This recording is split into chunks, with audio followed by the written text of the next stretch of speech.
भारत में पेरेंट्स को क्या हो गया है कि वो अपनी इच्छाओं का, अपने सपनों का बोझ अपने बच्चों पे डाल रहे हैं। हर पेरेंट्स यह चाहता है कि उसका बच्चा आईआईटी जेईई क्वालिफाई करे, उसका बच्चा मेडिकल क्वालिफाई करे। क्या हर बच्चे का हुनर, हर बच्चे का टैलेंट सिर्फ इसलिए बना है कि वो इंजीनियर बने, वह डॉक्टर बने?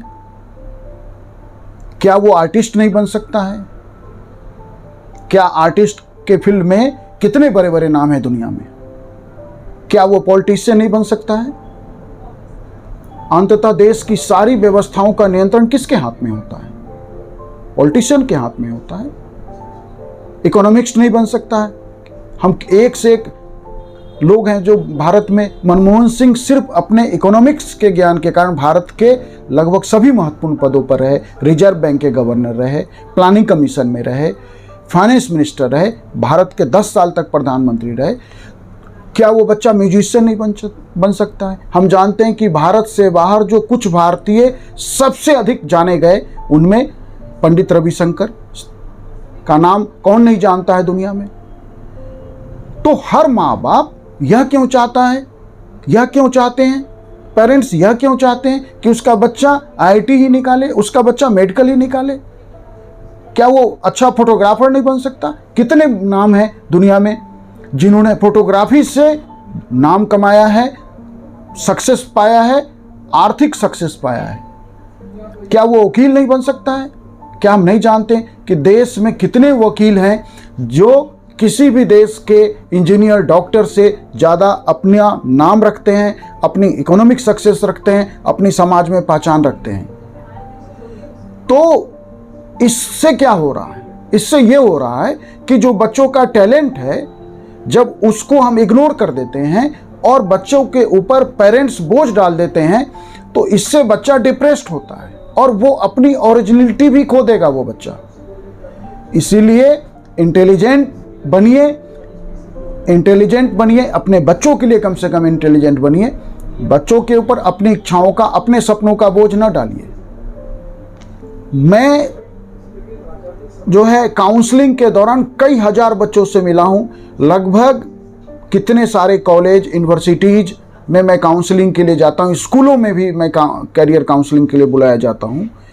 तो वहां पे यही सबसे बड़ी बात जो निकल के आती है कि एक बच्चे ने काउंसलिंग में कहा कि मेरे ऊपर सर बहुत दबाव है कि तुम्हें डॉक्टर बनना है, क्योंकि घर में बीमार बहुत लोग रहते हैं। अब यदि घर में बीमार बहुत हैं तो उसको डॉक्टर बना दीजिए, कल को घर बनाना होगा तो उसको डॉक्टर से हटा के इंजीनियर बना दीजिएगा। ये कौन सा ट्रेंड है? हम बच्चों के ऊपर हम किस तरह का बोझ बना रहे हैं? हम बच्चों के कैरियर को शेपअप करने के बजाय हम उसको दिशाहीन बना रहे हैं। क्या एक बच्चा अच्छा फैशन डिजाइनर नहीं बन सकता है? क्या बायोटेक्नोलॉजी में नहीं? कैरियर के आज इतने सारे फील्ड हैं। आप स्पोर्ट्स में देख लीजिए कि अभी एक 13 साल का बच्चा वैभव सूर्यवंशी ने कुछ रन बनाए और एक भारतीय के रूप में सबसे कम बॉल पे शायद उसने आईपीएल में या T20 में सेंचुरी बनाया और आज वो स्टार है।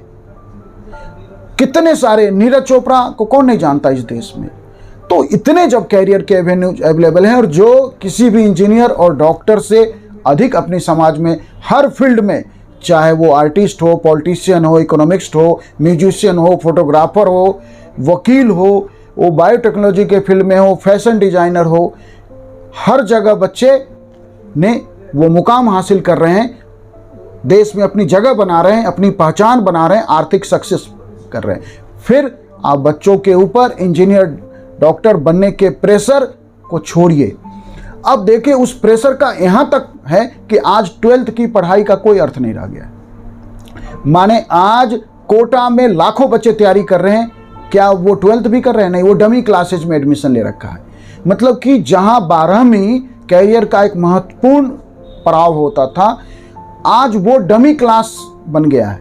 12th में बच्चे, नॉर्मल शहरों में भी स्कूल में अटेंडेंस 12th का यदि आप एक सर्वे निकालें तो सबसे कम अटेंडेंस 11th और 12th में है। क्यों? क्योंकि बच्चे स्कूल नहीं जा रहे हैं। मैं ऐसे कई बच्चों को जानता हूं, जब उनसे बात करता हूं तो बोलते हैं कि मैं वीक में एक दिन चला जाता हूँ। क्यों नहीं जा रहे हो? तो इंजीनियर या डॉक्टर की तैयारी कर रहे हैं। जो 12th की पढ़ाई जो है आपके पूरे जीवन का एक फाउंडेशन बनेगा, आज वो डमी क्लास बन गया है।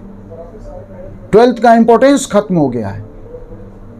या छोड़िए, इंजीनियर भी जरूरी है, डॉक्टर भी अच्छा कैरियर है, लेकिन एकमात्र वही कैरियर नहीं, और उसके पैरेलल उससे बेहतर कई देश में आज कैरियर अवेलेबल है।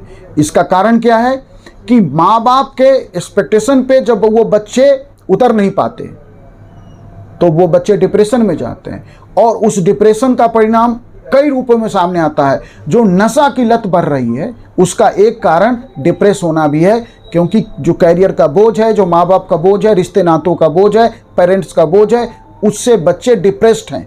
उस डिप्रेशन में वो नशा के शिकार हैं, आत्महत्या कर रहे हैं।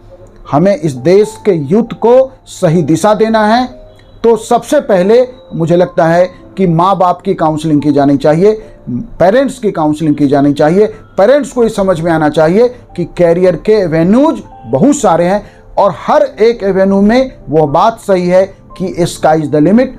और बच्चे, मैं आपसे कहूँगा कि इस बात का ध्यान रखिए कि ले दे के एक नज़र ही तो है, फ़कत फिर क्यों देखे किसी और की निगाह से ये दुनिया। चाहे वो आपके पेरेंट्स हो, आपके माँ हो, पिता हो, यदि आपका इंटरेस्ट नहीं है तो उस कैरियर को न चुने, बचें। और अभी 12th का रिजल्ट आया है, होड़ में न फंसिए।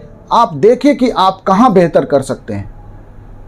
हर बच्चा अच्छा मैथ में हो, हर बच्चा बायो में अच्छा हो, क्योंकि इंजीनियर बनने के लिए मैथ में अच्छा होना जरूरी है, और डॉक्टर बनने के लिए बायोलॉजी में अच्छा होना जरूरी है। तो हर बच्चे का ये ठीक हो जरूरी नहीं हो, हर बच्चे का फिजिक्स केमिस्ट्री ठीक हो जरूरी नहीं हो सकता वो इकोनॉमिक्स में अच्छा कर रहा हो, वो ज्योग्राफी में, वो हिस्ट्री में, बहुत सारे सब्जेक्ट्स हैं।